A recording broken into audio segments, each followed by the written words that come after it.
दोस्तों आदाब, मैं आपका मेज़बान अली आदिल खान। आप देख रहे हैं टाइम्स ऑफ पीडिया चैनल। कश्मीर से पंडितों का पलायन भी भयानक त्रासदियों में से एक है। यूपी हो या हरियाणा, गुजरात हो या कश्मीर, इंसानों के आतंक के भय से एक आदमी का भी अपनी ज़मीन छोड़ना भयावह होता है। पलायन के 32 साल बाद बनाई गई कश्मीर फाइल क्या पलायन जैसे हादसे का हल ढूंढने के लिए बनाई गई है? क्या ये फिल्म उन जख्मों के लिए मरहम है या नमक, जो जख्म अपने ही देश के अल्पसंख्यकों के सीनों में घाव कर गए थे, जो वापस कुरेदे जा रहे हैं? अगर ये फिल्म सच दिखाने के लिए बनाई गई है तो फिर देश में ऐसे सैकड़ों हादसे हुए हैं जिनका सच सामने आना जरूरी है और उनका हल भी निकालना बेहद जरूरी होगा। हालांकि मसला कश्मीर, हिंद पाक रिश्ते, आतंकवाद, माओवाद, नक्सलवाद और विस्थापित कश्मीरी पंडितों जैसे मुद्दों पर सैकड़ों किताबें तथ्यों के और सच के साथ मौजूद हैं और कई YouTube चैनल डॉक्यूमेंट्रीज भी मौजूद हैं। जबकि इस फिल्म में तो सिलेक्टेड सच दिखाया गया है, यानी तस्वीर का एक रुख। विस्थापित पंडितों का पूरा सच राहुल पंडिता की किताब अवर मून हैज ब्लड क्लॉट्स में तफसील और तथ्यों के साथ देखा जा सकता है, लेकिन किसी ने देखा ही नहीं, शायद इसीलिए कि इसमें पूरा सच है। वैसे इस फिल्म में सिर्फ एक कौम को ही नहीं बल्कि उस मीडिया को भी टारगेट किया गया है जो सरकार से सवाल पूछता है या अपने फर्ज को ईमानदारी से निभाना चाहता है। इसके अलावा कई बड़े शिक्षा संस्थानों को भी प्रदूषित मानसिकता के ऐनक से देखा गया है, मानो यहाँ एंटी नेशन सिलेबस पढ़ाया जाता हो।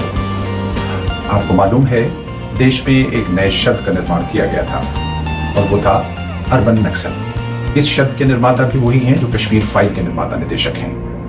आप जानते हैं क्या मायने निकलते हैं इस शब्द के? बस इतना समझ लीजिए कि जो नागरिक अच्छी शिक्षा हासिल करने के बाद देश के नागरिक अधिकारों और संविधान तथा लोकतंत्र की रक्षा के लिए तर्कों के साथ सरकारों से सवाल करे, वो अर्बन नक्सल कहलाता है। अब अक्सर इसी शब्द का प्रयोग करते आप प्रधानमंत्री जी को सुन भी रहे होंगे। इसी जैसे शब्द लव जिहादी, यूपीएससी जिहादी, चूड़ी जिहादी, कोरोना जिहादी ध्रुवीकरण के लिए घड़े गए हैं, जिनका धरातल से कोई संबंध और लेना देना नहीं है।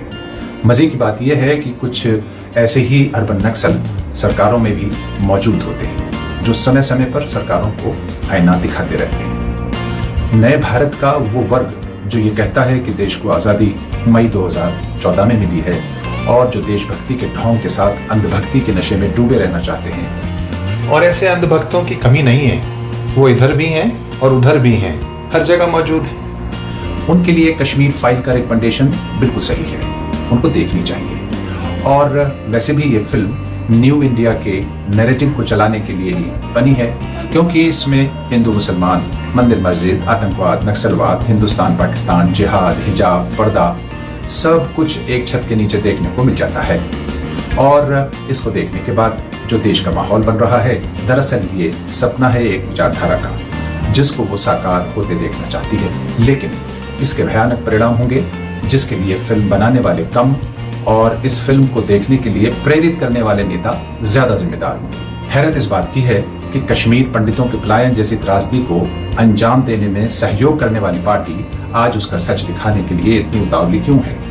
इस सच का इल्जाम भी तो उसी पर आएगा, क्योंकि उस समय ना तो नेहरू थे, ना गांधी और ना उनकी पार्टी कांग्रेस, यानी 90s में जिनको कोस कर काम चलाया जा सकता हो, बल्कि बीजेपी के 85 सांसदों के समर्थन से केंद्र में जनता दल की सरकार थी और प्रधानमंत्री थे विश्वनाथ प्रताप सिंह। कश्मीर में गवर्नर राज था, कश्मीर के राज्यपाल जगमोहन मल्होत्रा हुआ करते थे, जो बाद में बीजेपी से ही सांसद भी चुने गए या बनाए गए।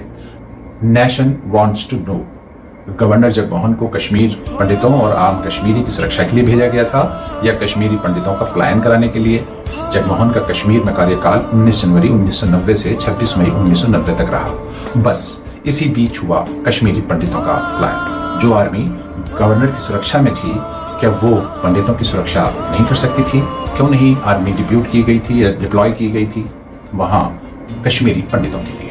आपको ये भी याद होगा दोस्तों, उस समय गृह मंत्री मुफ्ती मोहम्मद सईद थे, वही मुफ्ती मोहम्मद सईद जिनकी पार्टी पीडीपी के साथ मिलकर बीजेपी ने 2 बार सरकार बनाई। एक बार केंद्र में जनता दल की सरकार को बीजेपी के 85 सांसदों का समर्थन था और मुफ्ती सईद की पीडीपी गठबंधन में थी। दूसरी बार जेएनके में महबूबा मुफ्ती के साथ सत्ताधारी पार्टी को सच सामने लाने के कई अवसर मिले। उस वक्त ये सच सामने क्यों नहीं लाया गया? 1998 से 2004 तक लगातार 5 साल और 11 महीने अटल जी के नेतृत्व वाली बीजेपी की सरकार थी। तभी विस्थापित कश्मीरी पंडितों को अपने वतन में स्थापित किया जाना चाहिए था या किया जा सकता था, लेकिन ऐसा नहीं हुआ। शायद उस वक्त न्यू इंडिया का आइडिया भी जहन में ना रहा होगा।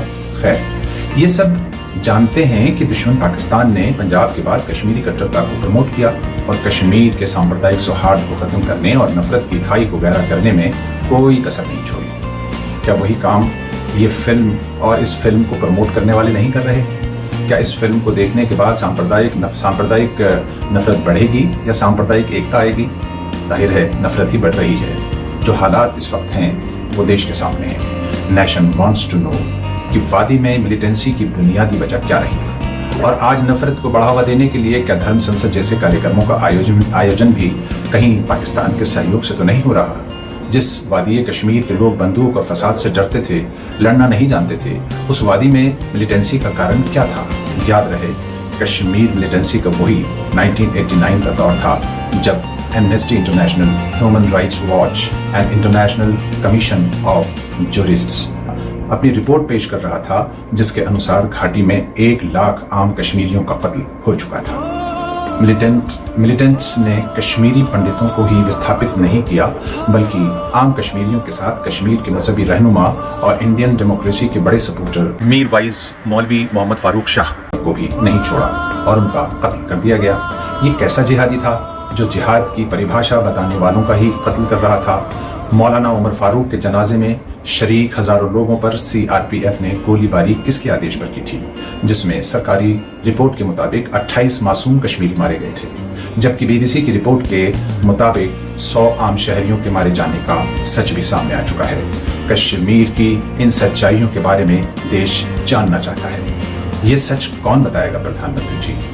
अटल जी के दौर में कई ऐतिहासिक काम हुए, जैसे लाहौर दिल्ली समझौता एक्सप्रेस उन्हीं के कार्यकाल में चली।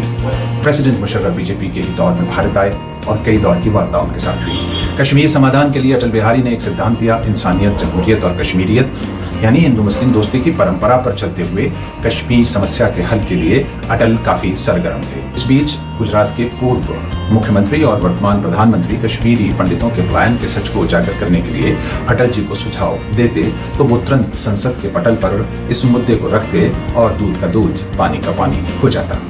इन तथ्यों से बात साफ हो जाती है कि कश्मीर फाइल कश्मीरी पंडितों के पलायन के सच को सामने लाने के लिए नहीं, बल्कि एजेंडा 24 तय करने के लिए बनाई गई है या बनवाई गई है। तो ये है कश्मीर फाइल का असली सच, जो भी सामने आना बाकी है। आपको हमारी पेशकश कैसी लगी? अगर पसंद आई हो तो टाइम्स ऑफ पीडिया को सब्सक्राइब करने के बाद और हमारी वीडियोस को लाइक शेयर करें।